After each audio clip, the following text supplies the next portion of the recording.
In collaboration with the Office of Physical Plant and Sustainability Institute, I'd like to welcome you all to the 10th Annual Colloquium on the Environment. So in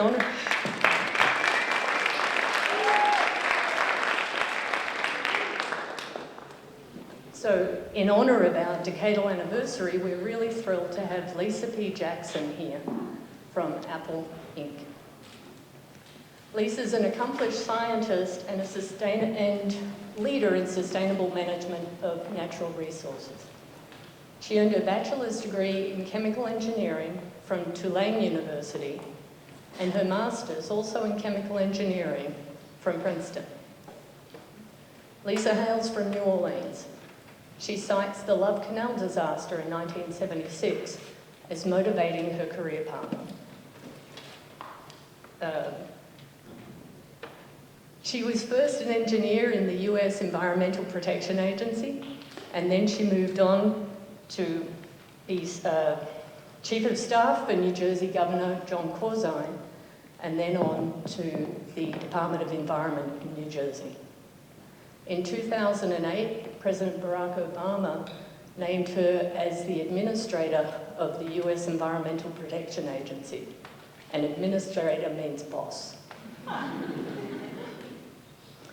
Lisa Jackson now oversees Apple's efforts to minimize its impact on the environment by addressing climate change.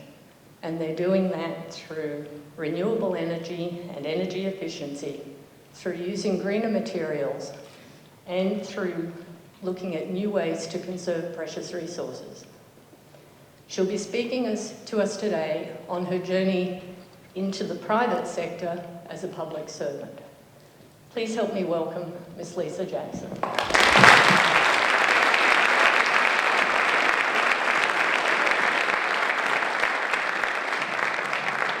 Hi. Oh, that's loud. Hi, everybody. Hello, Penn State. Thank you so much for having me. I cannot see you. So it's actually really good for nerves because it could just be one or two of you out there, right? But I hope not, because it's a real honor for me to be here and great to spend a little bit of time with you tonight. So you heard, I'm going to get into the presentation.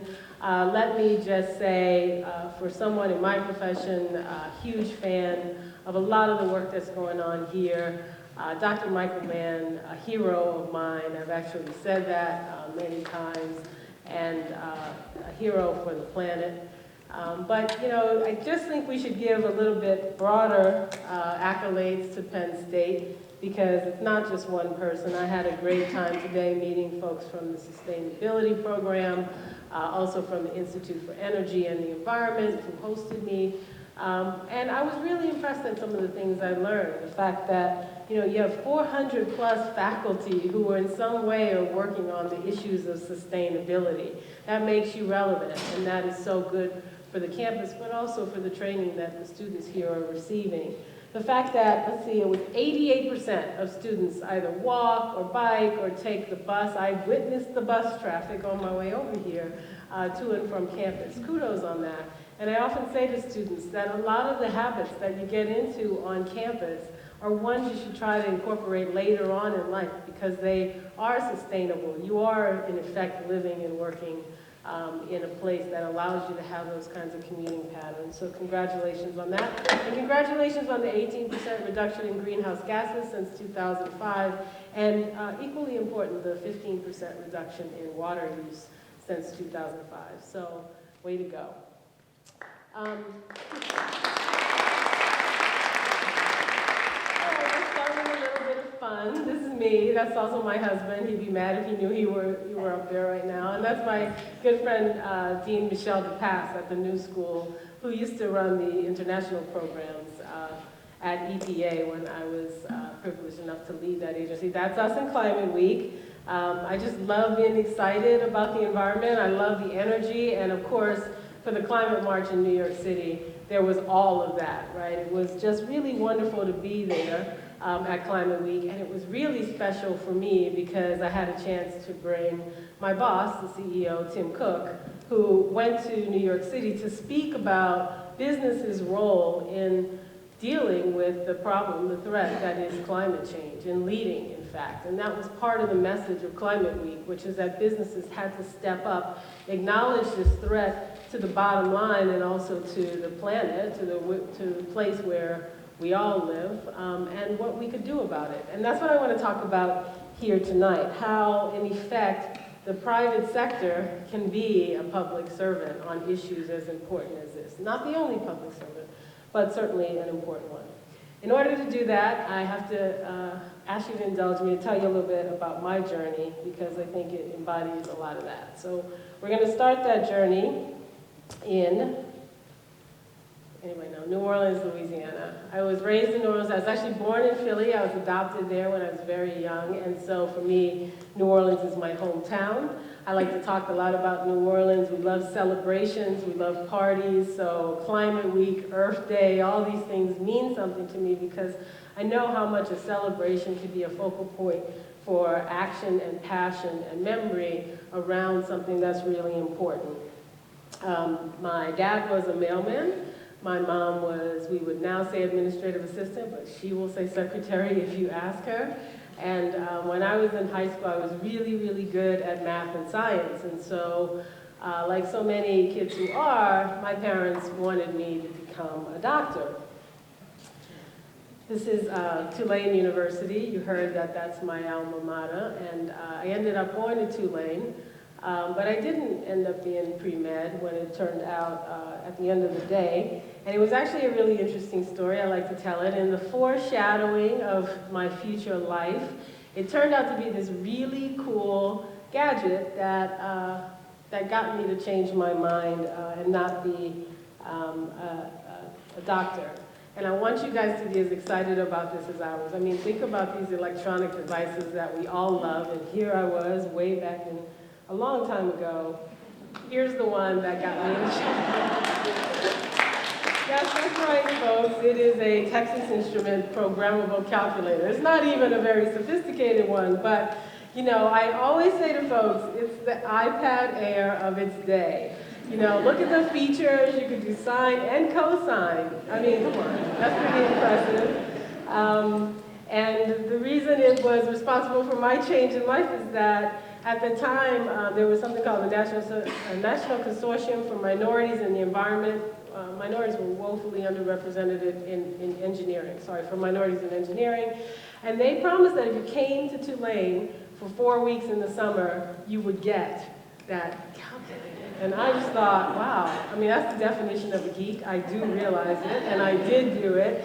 But what I learned while I was there is that engineering at its most fundamental is about solving problems. And I really loved that idea that there was a profession that whose sort of definition was to take a challenge, to take a problem, and then figure out a solution. So after that, I was pretty much hooked. I did try to hold on to the pre-med for a while, and then I went to organic chemistry, and I said, oh, never mind. You know, there's other things that happened along the way. One particular incident that happened around that time, this was the early 80s, very late 70s, and there was something that was happening in the country that was making us aware of the public health risks of pollution in general. And that happened in a place called Love Canal. Love Canal was up near Buffalo, New York. It was called Love Canal because it was named after a man named Mr. Love. He had this great idea. He's going to get some money, dig a canal. He's going to use it to generate power, and he was going to sell it to all the industries up there. And there's still industries up near Niagara Falls who use all that energy from the water up there. So he was going to do it too, but he ran out of money. So now he's got this rather large hole in the ground, but he has nothing to do with it. So he came up with an idea. I'll just charge a little bit of money to all these industries in the area, and they can dump their industrial waste, we would say, in a nice way, but their toxic goo into this hole in the ground. And he did, and then they covered it up, and he went away. And years later, that waste started to ooze into the homes that had now been built around the old canal site. It was really a wake-up call for the country, because at that time, we had no law, no way of responding to these huge, big-level threats. I mean, these were hundreds of people who were essentially living on top of hazardous waste. They were worried, they were scared. We didn't have the tools, and so out of that was born the Superfund law, the hazardous waste cleanup laws that are one of the backbones for addressing pollution in our country. But for me, as a chemical engineering student at Tulane, I remember the moment when I thought, you know, it's chemical engineers who work on the processes that make all this industrial residue and waste. And it should be the responsibility of chemical engineers to figure out how to clean it up. And that was the beginning of my environmental passion, if you will. I like to tell this story because I think a lot of times when you hear about people's environmental passion, you hear these great stories of I love the outdoors, or I'm into a sport and that sport requires clean water. But sometimes it comes from a much more personal place. And for me, that was my environmental moment of awakening. So there you go. I was going to be an engineer, which meant I really thought I would be working in the private sector. But I did, even back then, I knew I wanted to do something to make things get better. Now, this presentation is mostly chronological, but I would be remiss if I didn't mention Hurricane Katrina. This is my hometown after that terrible tragedy. And of course, it wasn't only my hometown affected by Katrina and Rita. My mom lived there until the hurricane. I actually drove her out. And she now lives in Kansas. And you probably can't get two places more different than New Orleans and Kansas City, Kansas, over the park where she lives. She loves it now. We were very fortunate. She didn't lose her life. But I like to show this slide only as a reminder of the importance of always addressing climate justice.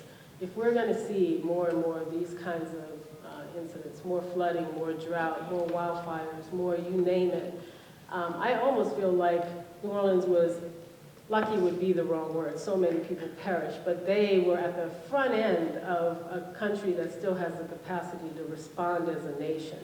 But now multiply those and keep thinking about more Sandys and more Katrinas and more Ritas, and that's just the flooding. Think about the droughts and how it has the potential to tear us and our communities apart as we run out of the financial ability to be able to respond to this scale of disaster.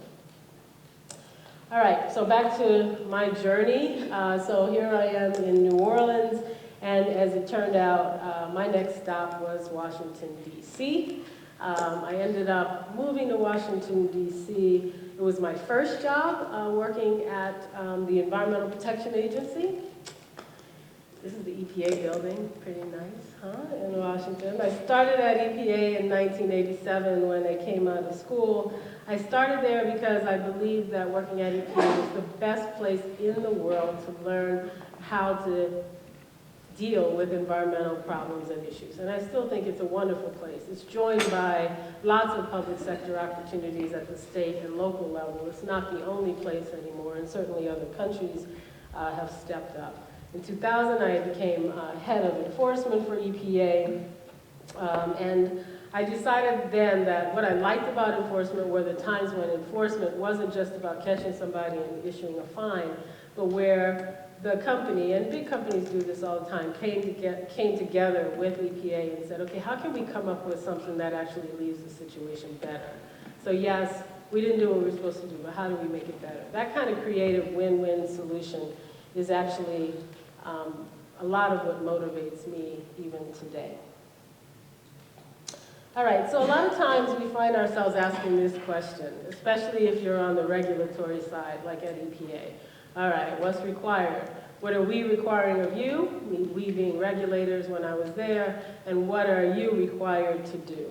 And I think that what we need to do is, instead of ask what's required, we need to ask what's possible. It's such a fun question, and as you'll see, it's so much fun, especially at Apple. Speaking of possible, by 2008, I remember I started at EPA in '87, so in 2008, not quite 20 years later, President-elect then, Barack Obama, called and asked me to run the EPA. So anything's possible is what I always tell people, because I never ever dreamed as I walked through that agency on the first day that I would eventually be honored enough to lead it. I'm often asked what's my proudest moment at EPA. I spent 4 years there.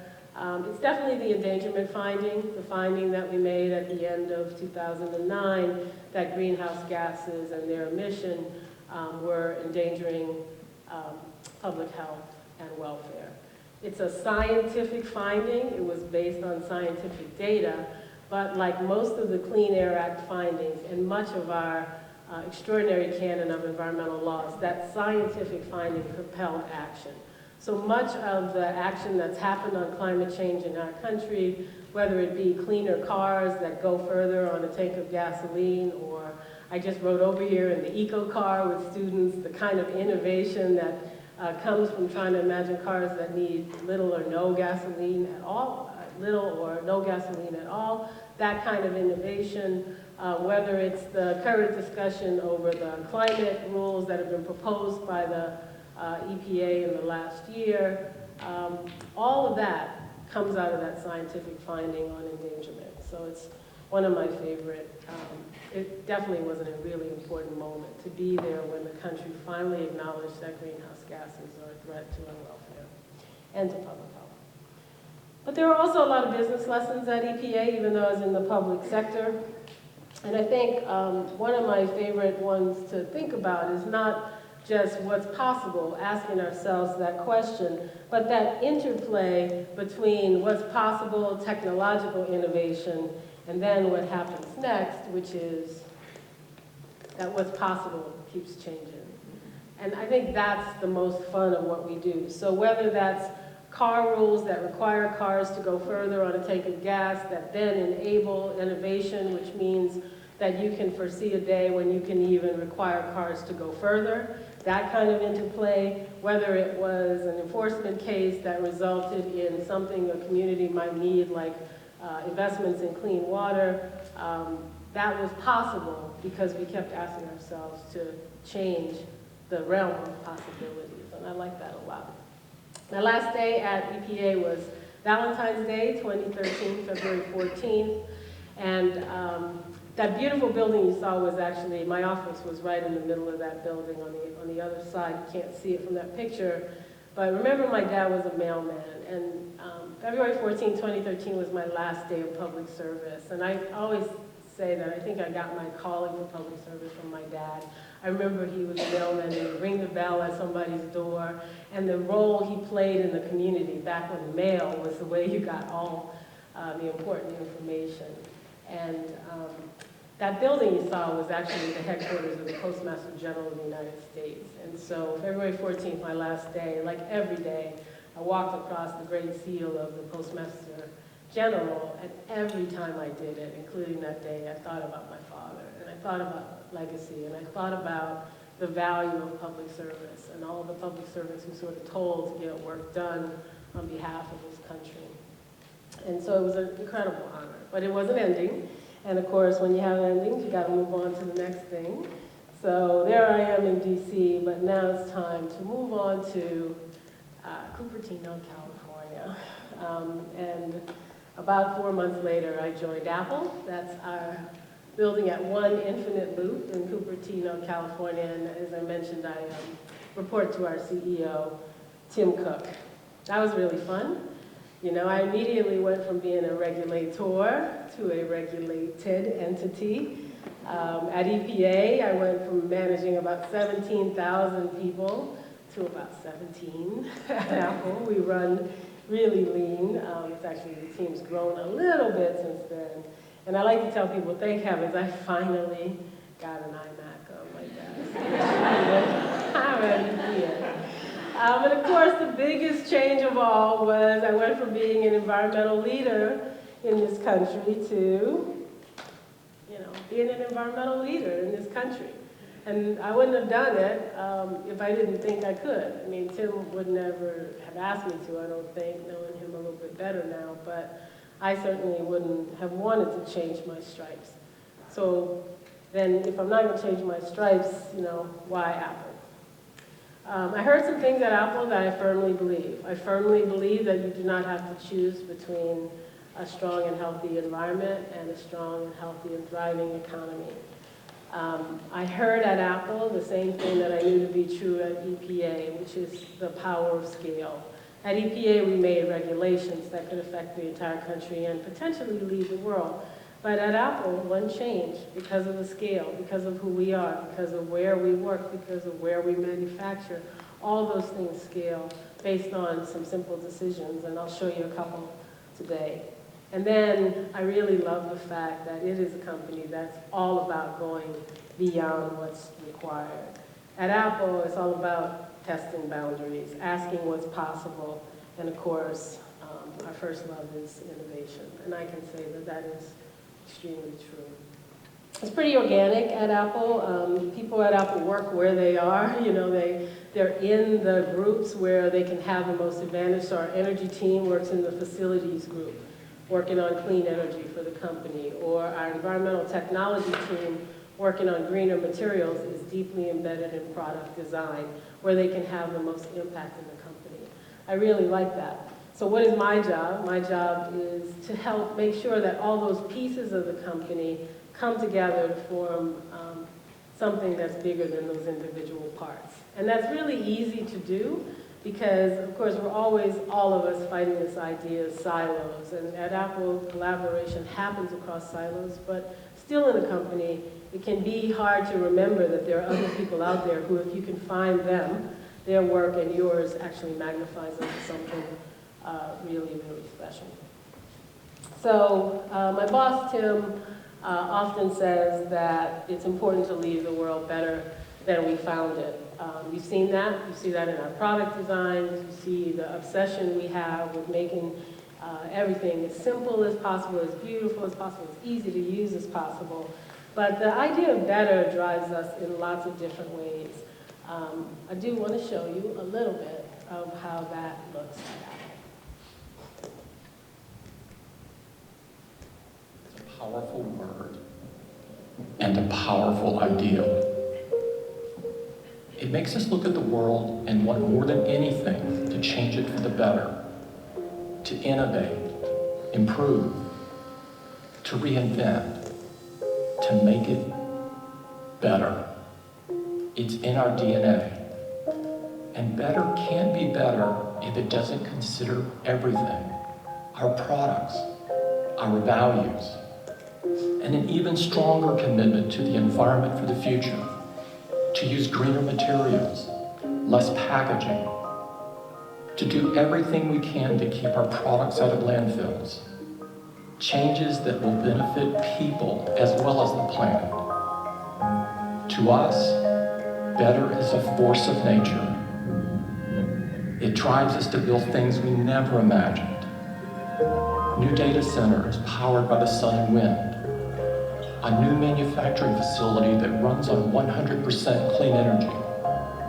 And new product designs that make use of recycled materials. All ways to reduce our impact on the environment. We have a long way to go and a lot to learn. But now, more than ever, we will work to leave the world better than we found it and make the tools that inspire others to do the same. So I love that video for lots of reasons. First off, it's Apple quality video. It's just stunningly beautiful. But the voice you hear is that of our CEO, Tim Cook. It was that important to him that he put forth our value of better, so he narrated it. And the last reason is because it was filmed on location at our data center in Maiden, North Carolina. So those beautiful shots you see of solar panels and fuel cells, which we'll talk about in a minute, are all from one of our data centers, all of which run on 100% clean energy. So one of the things we say at Apple when we're designing products is that we need to focus and simplify. It should be easy to use and elegant and beautiful and intuitive. And I thought it was really important that we do the same thing when we started to talk about our environmental priorities. So we spent a lot of time at Apple making sure we focused and simplified. We have 3 environmental priorities at Apple. The first is using renewable energy and energy efficiency to reduce our impact on climate change. The next is finding ways to use greener materials in our products and in our processes. And the last is conserving the resources that we all need to thrive. This is our homepage. I invite you to go to apple.com/environment and check out the homepage for all three of those. We'll go through them very quickly tonight. But this is our one for climate change. And it makes me really proud to say that I work at a company that just said straight out that climate change is a real problem, and so we're taking real action. A few years ago, and it happened before I got there, the really smart people at Apple decided that they wanted to set a goal for themselves. And it was pretty ambitious. They wanted to power every single one of our data centers, every single one of those transactions with 100% renewable energy. They knew it was really hard, would be really hard to pull off, but then somebody did the thing that made sure it would happen. Somebody said, they say, it can't be done. I always say that at Apple, it's pretty impressive how we work. We knew that our customers care deeply about the energy that's used for products, and I know we're aware that electronic products are using a lot of energy when they're operating in the cloud or when we're doing work in the cloud. We also knew that, as you can see from the video, doing the right thing would be a core value that would really resonate at Apple. And we know we use a lot of energy, so having stable and reliable sources of energy, which is what renewables are, would be a huge business advantage. But that thing about saying it can't be done is actually what motivates folks at Apple. I always tease them that if you want to get something done really quickly at Apple, walk into a room with some smart people sitting around the table and throw a problem on the table and say, you know it's impossible, but I just thought I would throw this out there. They say it can't be done. Leave. Then leave. Now go get coffee. Maybe you want to go eat something at Cafe and you want to come back. And if sure as could be, those smart people are sitting in that room trying to figure that problem out. And they don't acknowledge the boundaries that many of us are taught to think about too early and too often. And when you do that, you get some pretty remarkable results. So what happens when a company that's famous for innovation like that decides to apply innovation to its responsibility? Before we go to data centers, we started close to home. Those are all the Apple corporate facilities. In 2010, we were at about 35% renewable energy. By 2012, we were at 75% renewable energy. And as you can see today, we're a little bit north of 94% of our facilities run on renewable energy. That's Austin, Texas, Elk Grove, California, Cork in Ireland, Munich, and of course our headquarters, and which is more than just the one building you saw, all running on 100% renewable energy. And we're not going to stop until we're at 100%. We have facilities around the world, corporate facilities, so that's easier said than done. Maybe we won't stop until we get up north of 100%, but I guess that's impossible, so they'll probably try. Goodness knows. This is our data center in Maiden, North Carolina. It's not the solar farm yet. This is the actual data center. Apple has 4 data centers. Think iTunes, think music, think apps, think Apple TV and shows. This data center handles billions of iMessages and notifications every single day. Every single day it processes hundreds of millions of photos and moves them in and out of the cloud. It processes millions of video calls using FaceTime, which I particularly love. And as you can see, it is 100, well, you can't see it, but it is running on 100% renewable energy. So all of our data centers do that. They run on solar, they run on wind, they run on geothermal, they run on biogas, directed biogas fuel cells. So I like to tell folk every time you download a song in iTunes or if you ask Siri a question, the energy that Apple is using is 100% powered by nature. You are not contributing to the climate problem because Apple engineers decided to take care of that carbon burden for you. There's a lot of innovation in how we do this. We work with utilities. We work with the facility in North Carolina that you saw in the video is actually the country's largest non-utility solar farm, solar array. It's over 110,000 panels on 200 acres. We had to make sure we got the regulatory approvals to do it, to move from what would have been the normal utility mix to 100% renewable. And we think about things like making sure we're addressing additionality. We want new renewable energy whenever possible. We want to displace dirtier forms of energy. And we want strong accountability. We want to make sure there's no double counting as well. A couple of other things. We built the country's largest fuel cell installation. It uses, as I mentioned, directed biogas. So it uses methane gas, but biogas is considered renewable. It comes from farming operations in a nearby county. We produce enough renewable energy here from the solar and the fuel cells to power about 14,000 homes. And we're just in the process of adding another solar array out there because our business continues to grow. We also know that the cleanest energy is the energy that you don't ever use. So we do lots of cool things like designing that data center from the ground up to be energy efficient.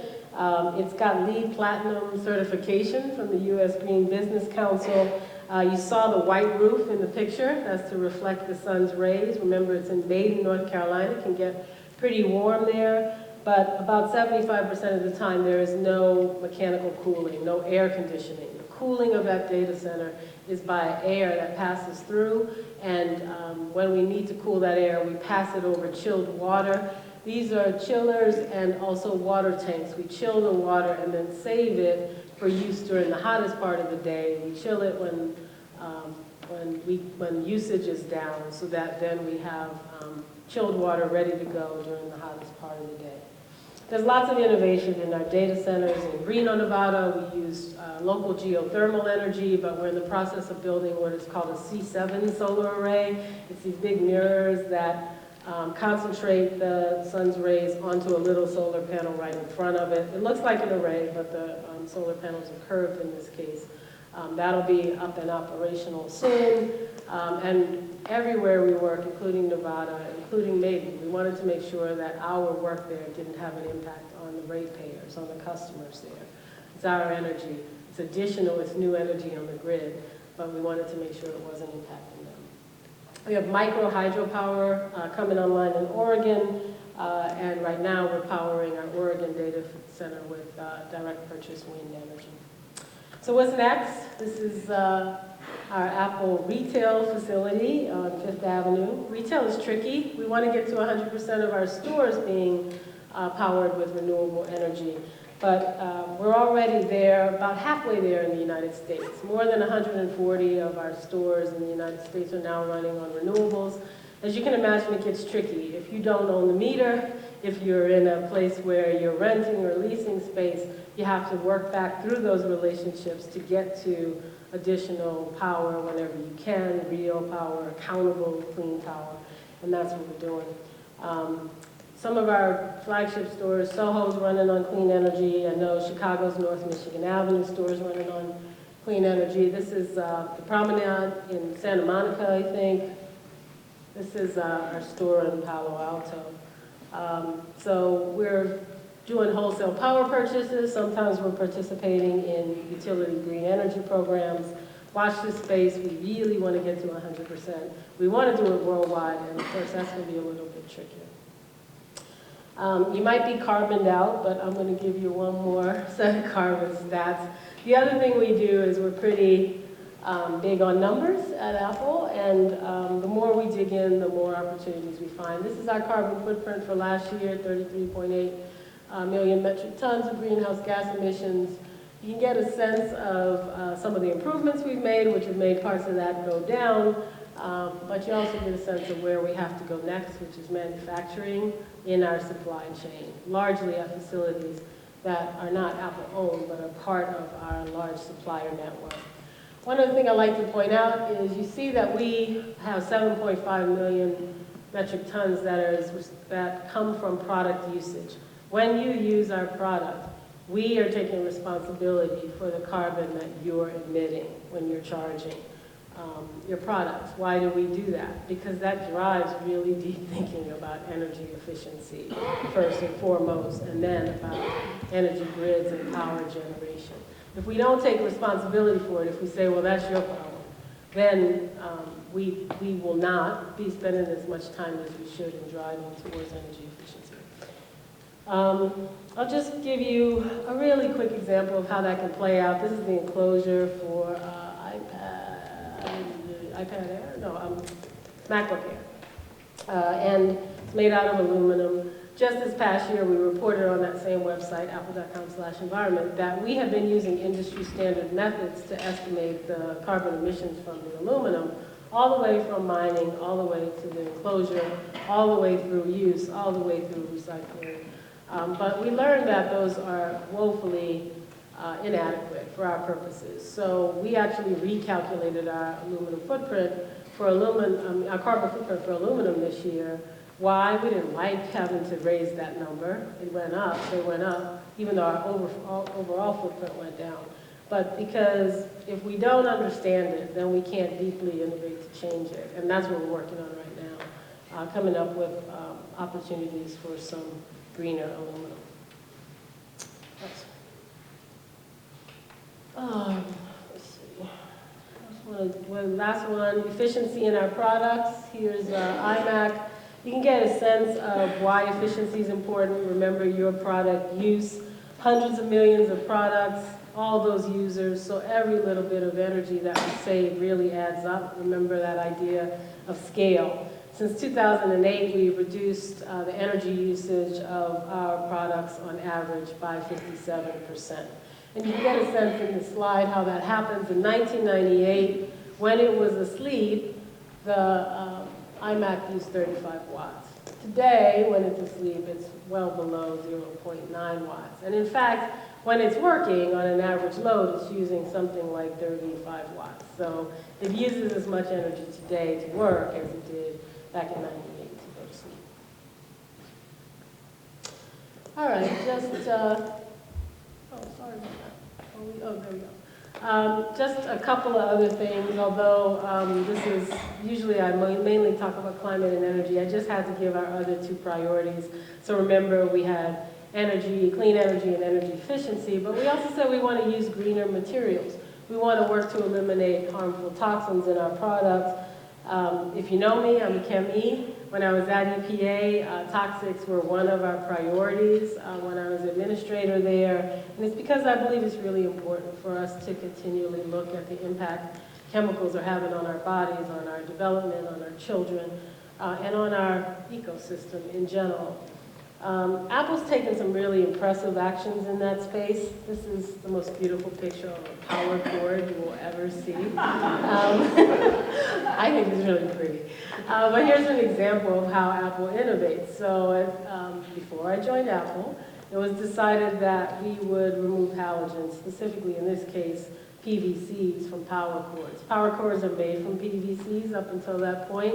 They're, thermally stable, they're a good material, but we wanted to see if we could make a cord without PVC. So we had to work to find non-chlorinated and non-brominated thermoplastic elastomers so we could make a different cord. We worked with folks who could make it, and then we had to work to scale them, and then we had to work in all the 40 regions around the world that certified power cords for safety to ensure that this new cord would be accepted. And we've done that in almost every single country. We still have 2 that haven't certified our cords, but they are PVC-free. They're also phthalate-free. Our touchscreens are arsenic-free. Brominated flame retardants are not present in our enclosures. We've used certain metal hydroxides and other phosphorus compounds in our circuit boards, in our cases, and our enclosures. It's the right thing to do. I don't know of any other company that's thinking as deeply about these issues. Again, not because you're going to come in contact with them. Most of these things are embedded in the product, but because pollution prevention starts with removing them.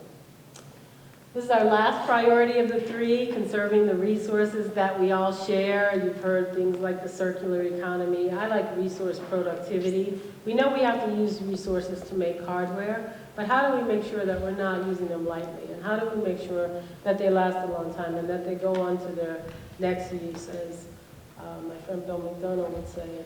Our world has finite resources. And so that's where we're going to spend a lot of our time. Every Apple retail store in the world now, as of last Earth Day, takes back Apple products.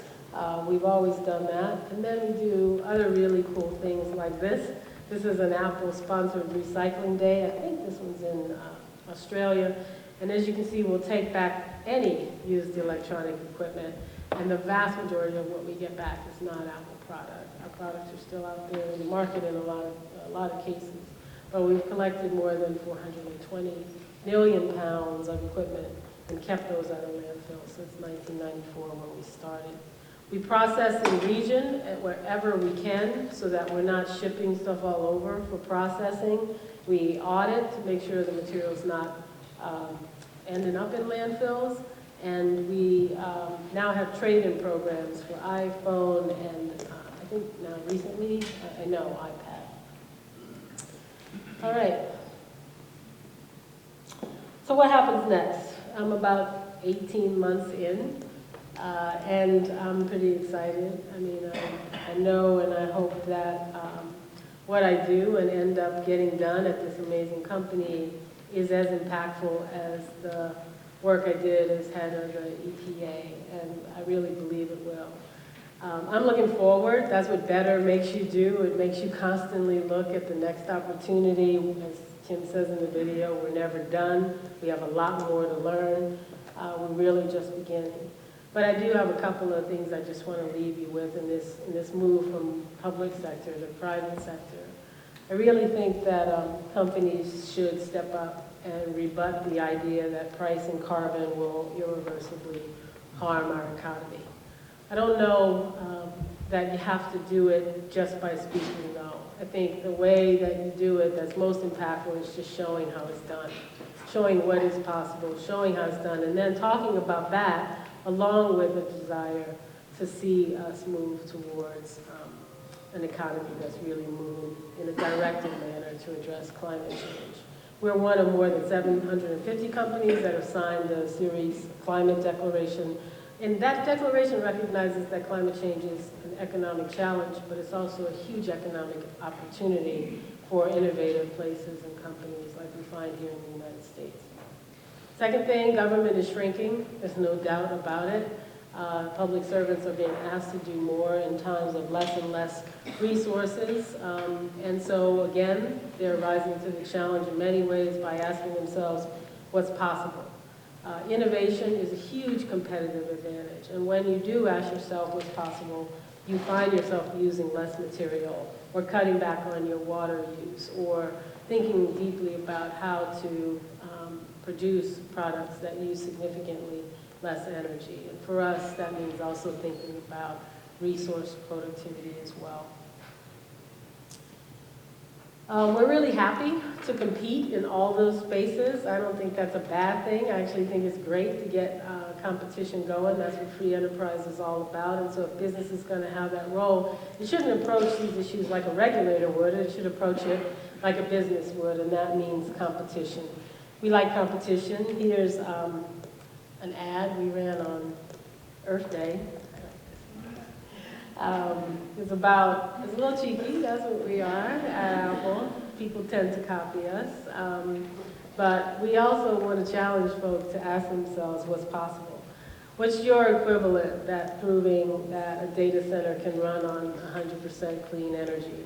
What's your equivalent of finding a way to make a power cord without PVC? What is your equivalent of taking your most powerful product and running it with 74% less aluminum over a number of years? What's possible?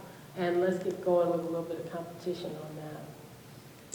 I kind of want to end with this idea of better.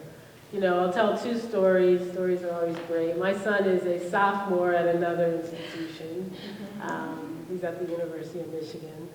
And say nothing.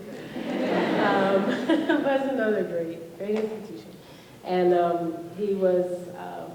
he sent me a Facebook post from one of his friends, Vikram. And Vikram said something like, kudos to your mom for showing that, you know, you can be responsible, for stepping up and showing responsibility and using corporate power to make good public policy. And I thought that was really cool. First off, as a parent, for my son to get kudos for something I did instead of the other way around, I was like, yeah, okay, this is nice.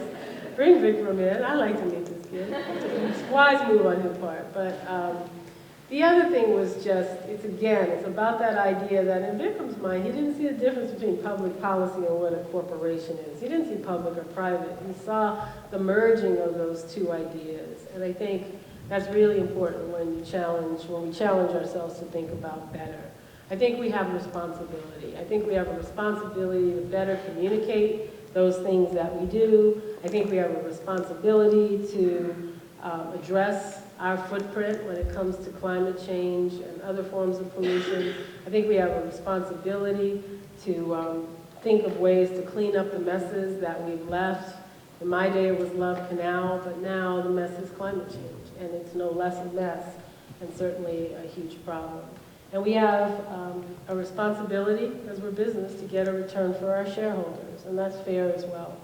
But all that means is that we have a chance to fire up innovation. We have a chance to fire up that which makes economic growth move fastest in our country. It means that we can lead on all those issues and not be afraid of them. And it means, frankly, and finally, that we have a chance to leave things better than we find them. So thank you very much.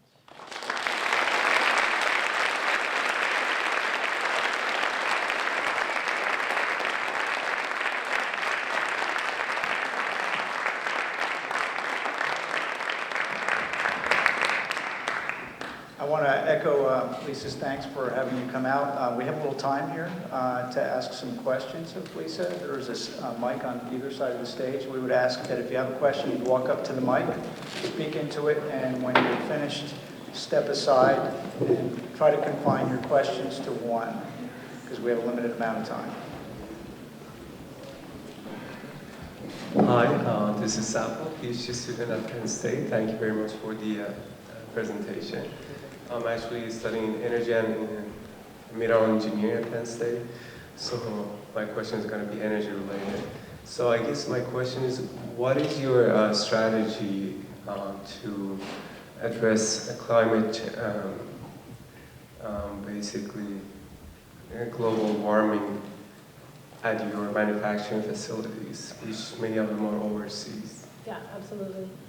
So our supply chain, again, almost 70% of our corporate carbon footprint. The question being, what is the strategy? So there's lots of things we are currently doing, and hopefully some things that I can't announce yet because they're close, but they're not quite there yet, to move folks along. But it's definitely a matter of trying to do everything from understanding the supply chain. I mean, it's not a trivial exercise to understand where aluminum is smelted, because there are no Apple smelters out there, right? And most of our work, by the time we see the aluminum, has been processed well beyond the reduction stage. So first you have to understand your supply chain, and if you look at apple.com/supplier responsibility, you'll see the work that's been done up till now to understand where the supply chain is. Excuse me. And then that's going to be updated again soon. We usually update that early in the calendar year, so you'll see more information there. And then working with the various people in the supply chain to start to attack the biggest parts of the problem. Aluminum is a huge part of our carbon footprint, so we're looking a lot at that. Greener aluminum is really important to us. And then we like aluminum because it's so highly recyclable, but we love to see less carbon intense in our materials. So we're looking there, we're looking at some of the other big players. Stay tuned. Yeah. Thanks. Thanks for a really encouraging talk. I want to know what you do with the iPads and phones and so forth that are turned in when people purchase new ones.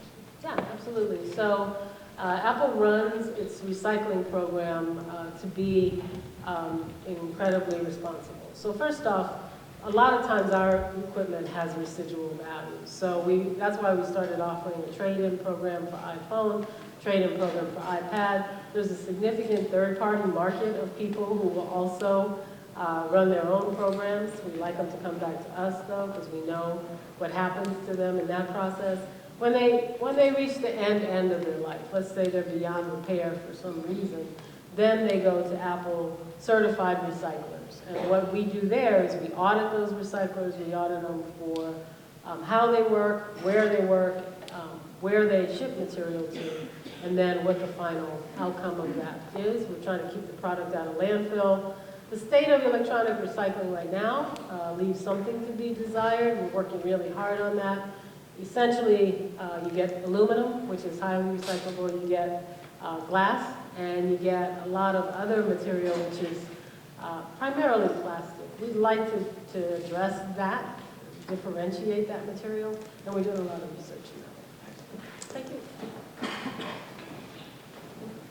Hi. Tim Cook this week was quoted in saying that Apple Campus 2 will be the greenest corporate headquarters on the planet.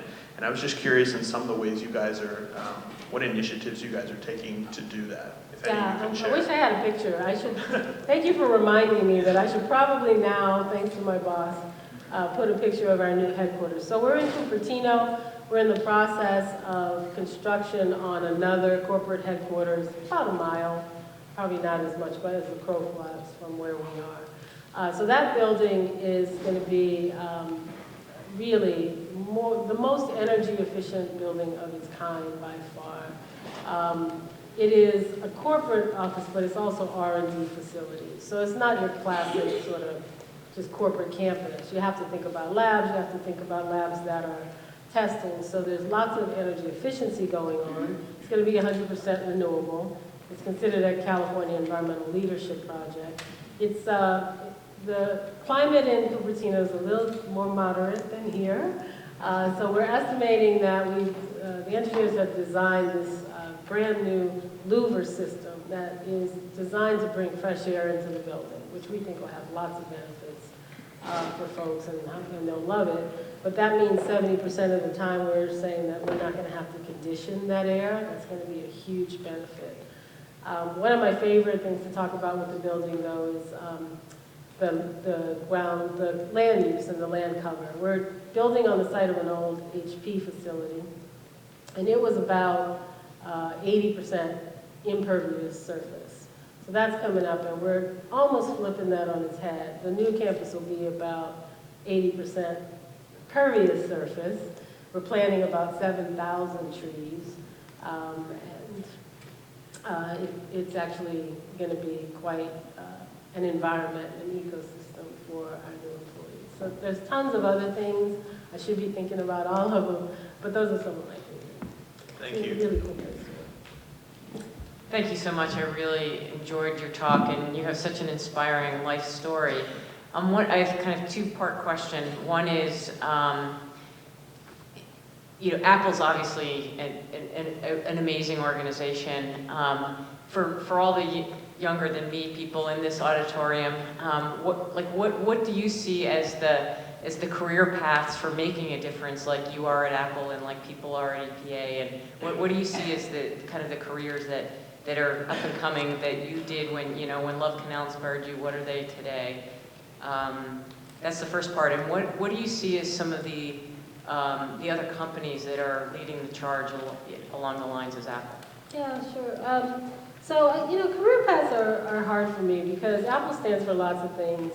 One is the intersection of technology and liberal arts. That's deep in the company's DNA. So I'm an engineer by training, and I think it's awesome, but I also think that there's a real need, especially when you start thinking about sustainability, to make sure you don't forget what motivates people to change behavior, or to at least be conscious of their behavior. So much of what we do is, we say we care about an issue, but we don't realize the connection between what we're doing every day and maybe water use or energy use or climate change. So a lot of what I would say is, first off and foremost, technical training is great. I'm a huge believer in STEM. But you can be a practitioner of sustainability principles in lots of different ways. You have to follow your passion. You have to do that which really motivates you. If there's one thing I would say connects all the people at Apple, no matter what they work in, hardware, software, marketing, is passion. It's passion for the product and a belief that we're doing something that can really make things better. As Tim said, we make the tools that inspire people to leave the world better than they found it.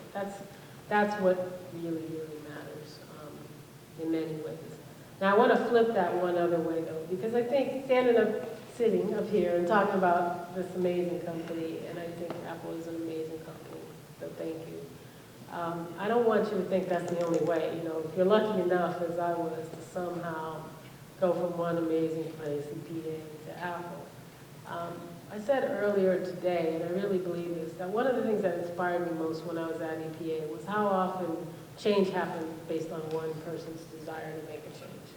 So in your career, wherever you go, and you might go to any number of places with varying carbon footprints or water footprints or no footprint. It doesn't take all of that to make a change. I used to meet people in rural communities, and you'd find that they had solar in this rural community, and I'd say, how did this happen? And they'd point to one man or one woman who might work for the DPW or the Public Utilities Commission who saw something that they thought would help their community. At the end of the day, if you really believe, as I do, that you don't have to choose between economy and environment, you will find those opportunities to be more sustainable, to save money, to make your community more resilient, to make local farmers or local ranchers better able to compete. I mean, all those things are wrapped up in it, and they only take one person. So it's both. But I think at the heart of it, for me, and it's easy to stand up here now and tell you a story that weaves together a narrative, but I promise you, when I was your age or sitting in your chair, I didn't see this story coming. I just knew what I believed in. And I believed very strongly that I didn't want to be the kind of chemical engineer who made the mess. I wanted to be the one who cleaned it up. If you just start with that, whatever it is, you'll find the rest of it. Any last minute questions? I had the privilege of spending a half an hour with Lisa and her colleagues this afternoon and was able to ask several questions. And one of the things that really stood out is a message about simplifying and focusing. So my last question is looking at this audience, if they were to simplify and focus, what's the one thing, one step, and maybe you just said it, they would go out and do? Yeah. Well, first I got to thank you, Stephen, for all the work you've done. I mean, Office of Physical Plant rocks here, right? They've done this amazing job of making it easy to keep trying.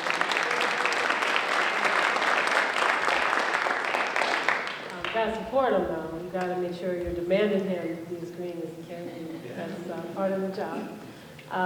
Yeah, I think it's this idea that better starts at home. I do believe that it's just it's different for you than it was for me. So you're struggling with trying to get out of school and get a job, pay off loans maybe, become economically self-sufficient. I know your parents want that. And so you got all that to do. You don't have to choose, and you don't have to give up your principles. But it doesn't mean you gave up your principles if you go to work in the private sector. It doesn't. Bring them with you. Bring them with you and make it better where you are. And that's not, that sounds real easy, but I there's too much judgment and not enough, rolling up your sleeve and making a change. And change comes from the inside of wherever you end up. So, just, do your thing. It's going to be okay. But most importantly, challenge everywhere you go. And you'll hear it all the time. Challenge the idea that there are not win-wins. That this environment thing, this sustainability thing, this green thing, this justice thing, this human rights thing costs us money, because it often doesn't. It doesn't often even up front, and we know from lots of studies that it doesn't over time. So challenge that, and you'll be well on the road. And you got great education here, so you'll be in good shape. Thank you so much.